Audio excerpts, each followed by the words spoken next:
सनम बेवफा टू। सनम बेवफा टू इसलिए कहा जा रहा है क्योंकि अभी कुछ दिन पहले ही ज्योति मौर्य का केस आया था, जिन्होंने 10-12 साल की शादी को भी नकारते हुए पद पोजीशन पाते हुए अपने पति पर गंभीर आरोप लगाए और उनसे अलग हो गई। इसके बाद दोनों ने जमकर एक दूसरे पर आरोप लगाए और ये केस फैमिली कोर्ट में चला। फिर इसके बाद ये और कोर्ट में भी पहुंच गया और फिर इस खूब ज़्यादा न्यूज़ में छाया रहा। ऐसा ही मिलता जुलता केस बना है उत्तर प्रदेश झांसी का।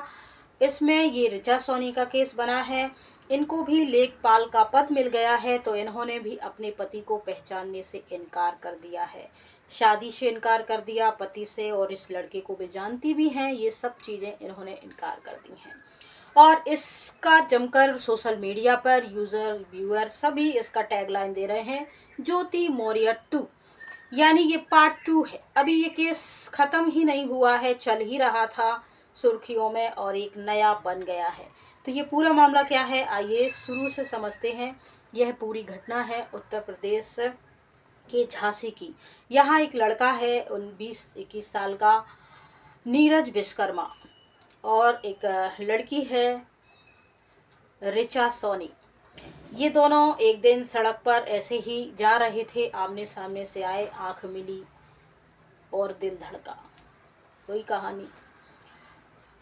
थोड़ा सा स्माइल दी लड़की ने और फिर दोनों अपने अपने रास्ते चले गए। लड़की की स्माइल जो थी, उनका मुस्कुराता चेहरा लड़के के दिलो दिमाग में छा गया था। उनके सपने देखने लगे, दोबारा से उनके दीदार का इनका मन हुआ और ये पहुंच गए। उनकी गलियों में भटकने लगे, तलाशने लगे उनके दीदार को झलक देखने के लिए, और फिर झलक देखते देखते इनको दोबारा से ऋचा सोनी मिल जाती हैं। फिर से मुस्कान के साथ इनकी हाय हेलो होती है, कॉफ़ी वगैरह पी जाती है, एक दूसरे का नाम नंबर वगैरह लिया जाता है और मुलाकातों का सिलसिला शुरू हो जाता है। 2-4 महीने मुलाकातों का सिलसिला चलता है और फिर जैसे ही कहते हैं कि लव स्टोरी हो और विलन ना हो, गली मोहल्ले पड़ोसी गांव वाले ये बात करने लगे। बात सुनते कहते सुनते सुनते उनके घर वालों तक पहुंच जाती है। लड़की सुंदर थी, लड़का तो कारपेंटर है, मतलब बड़ा ही है। वो एक शॉप में जाके फर्नीचर वगैरह बनाने का काम करता है, वर्कर है वहाँ का। तो लड़की के घर वालों और लड़कों के घर वालों को जब इन दोनों की प्रेम कहानी का पता चला, प्रेम प्रसंग का, तब इन दोनों के घर वालों ने एक दूसरे के साथ शादी का फैसला किया। क्योंकि लड़की के घर वाले थोड़े अच्छे थे और लड़की भी सुंदर थी, लड़का कुछ खास। देखिए, काम तो काम होता है, चाहे आप छोटा काम करें या बड़ा काम करें। मेरा मानना ये है कि अगर लड़का सेल्फ डिपेंड है, चाहे वो कोई भी काम कर रहा हो, 2 पैसे कमा रहा है, 2 वक्त का खाना खिला रहा है, डेफिनेटली वो आगे जाके आपको खुश रखेगा और फिर आप भी सेल्फ डिपेंड बनकर उनकी मदद करने की कोशिश करिएगा। तो कुछ ऐसा ही शायद सोचा होगा नीरज ने ऋचा के प्रति। हालांकि ऋचा के घर वाले इस शादी के लिए तैयार नहीं हुए, नीरज के घर वाले तैयार हो गए थे क्योंकि उनको एक पढ़ी लिखी सुंदर सुशील बहू मिल रही थी। फिर लड़की के भी 1-2 घर वाले, कुछ रिश्तेदार, उनकी बहन वगैरह तैयार हुई होंगी और ऐसे करके दोनों ने मंदिर में शादी कर ली। ओरछा के एक राम राजा मंदिर में इन दोनों ने 6 फरवरी 2022 को शादी कर ली। इसके बाद दोनों अच्छे आराम से रहने लगे, जैसे पति पत्नी का शुरुआती जीवन होता है, खुशनुमा प्यार से रहने लगे। और फिर ये जो वैकेंसी वगैरह निकलती थी तो ऋचा ने इच्छा जताई कि पढ़ाई लिखाई तो मैंने कर ली है, लेकिन मुझे कंपटीशन एग्ज़ाम की तैयारियां करनी है और मुझे कंपटीशन एग्ज़ाम में पार्टिसिपेट करना है। तब नीरज खुशी से उनकी बात मान जाता है, मेहनत करने के बाद। ये नीरज का कहना है और जागरण न्यूज़पेपर के छपे लेख अनुसार मैं आपको बता रही हूँ। तो फिर यहाँ नीरज मेहनत मजदूरी करके कोचिंग के पैसे जुटाता है, कंपटीशन कोचिंग उनको करवाता है और जो भी वैकेंसी वगैरह निकलती हैं उनमें पार्टिसिपेट करने का उनको मौका देते हैं। ऐसे करते करते लेखपाल की पद के लिए इनका सिलेक्शन ऋचा का हो जाता है। 1 जनवरी 2024 को उनका पेपर में नाम आ जाता है कि आप भी इस पद के लिए सिलेक्ट हो गई हैं। जब ऋचा ये खबर सुनती हैं तो अचानक घर छोड़ के गायब हो जाती हैं। इनके पति परेशान होते हैं, रिश्तेदार मायके इधर उधर उनको ढूंढते हैं, लेकिन ऋचा का कहीं कोई पता नहीं। कोई कॉल रिसीव नहीं हो रही है, स्विच ऑफ आ रहा है फ़ोन। और अचानक से सब कुछ जैसे कहीं धरती निकल गई, आकाश निकल गया, धरती खा गई, कहाँ चली गई कुछ पता नहीं। इन्होंने इनकी शिकायत करते हुए फैमिली कोर्ट में भी इस पर मुकदमा दायर किया कि मेरी पत्नी अचानक मिल नहीं रही है, कहीं गायब हो गई है। पागल आशिक की तरह ये उनको गली गली ढूंढने लगे। फिर इसके 18 दिन बाद 18 जनवरी 2024 को लेक कलेक्ट्रेट ऑफिस में लेखपालों की नियुक्ति पत्र मिलने थे।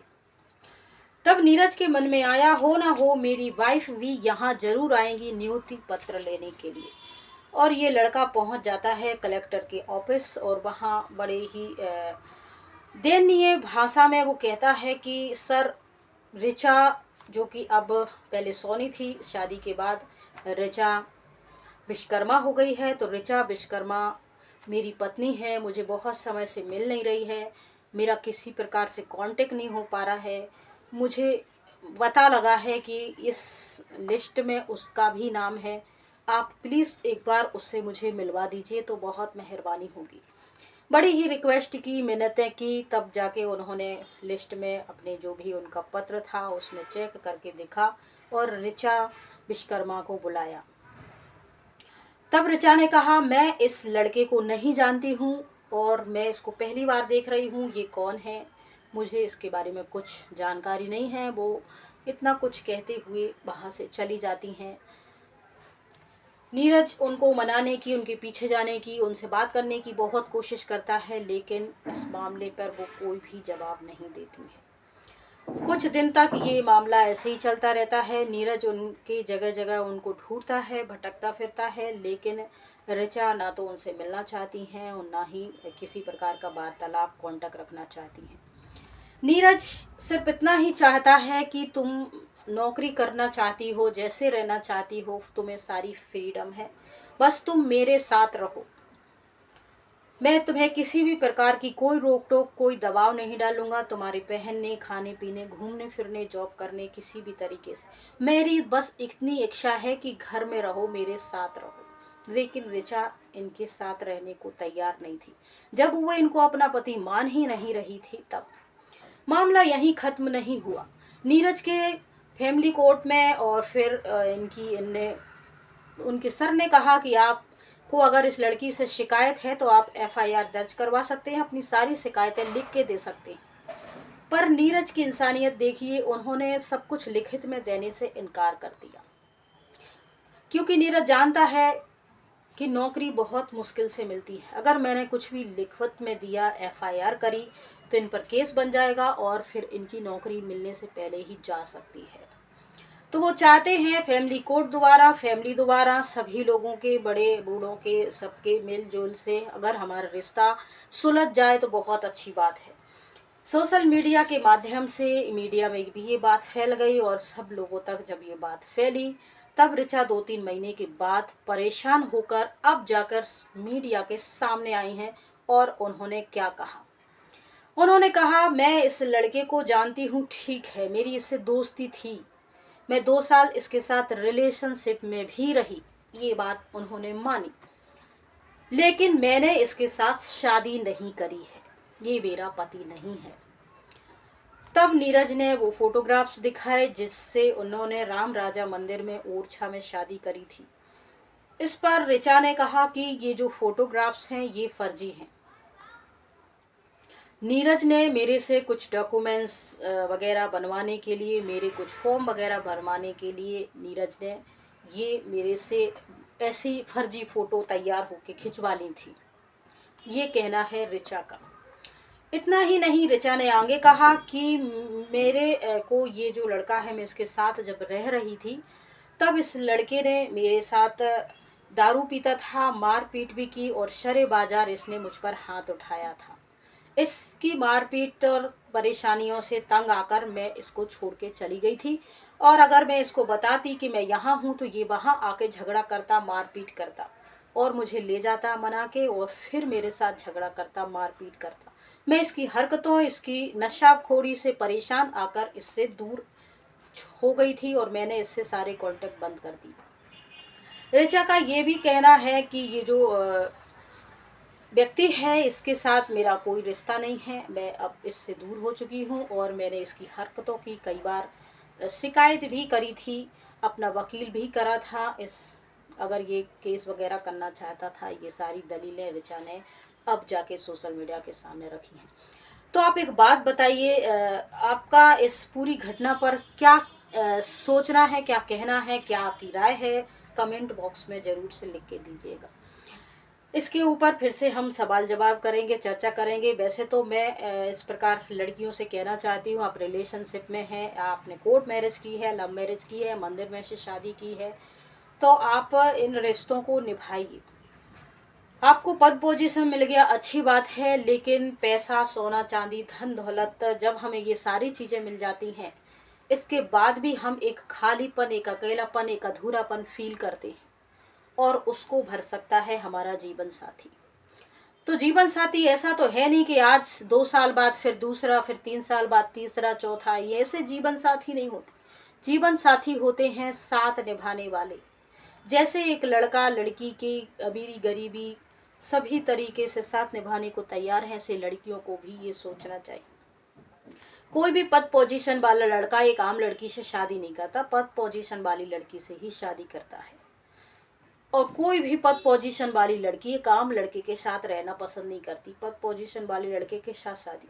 अब तुम ऑलरेडी एक हाउस वाइफ हो, उसके बाद तुम्हें जॉब मिल गई है, इसका मतलब ये नहीं है कि तुम अपने आप को लड़की कुंवारी समझने लगो और दूसरे लड़कों जो आपका पति है उससे कह दो, उसको पहचानने तक से इनकार कर दो।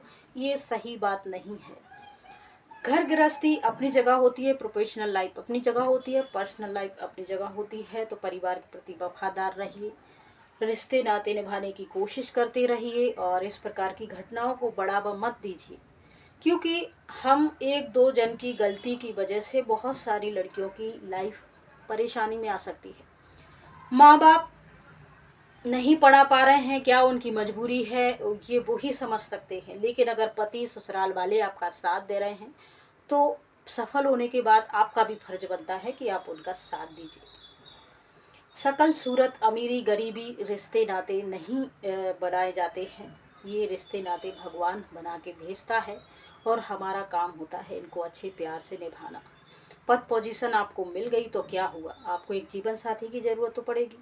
आपके पास वो ऑलरेडी था, दोबारा मेहनत क्यों करनी है? तो आप प्लीज़, मेरी सभी लड़कियों से ऐसी रिक्वेस्ट है कि आप सिर्फ कामयाब होने के लिए लोगों की इमोशन के साथ मत खेलिए। लड़का लड़की जो भी है, सबके पास दिल होता है, इमोशन होती है, सपने होते हैं। जय हिंद, जय भारत।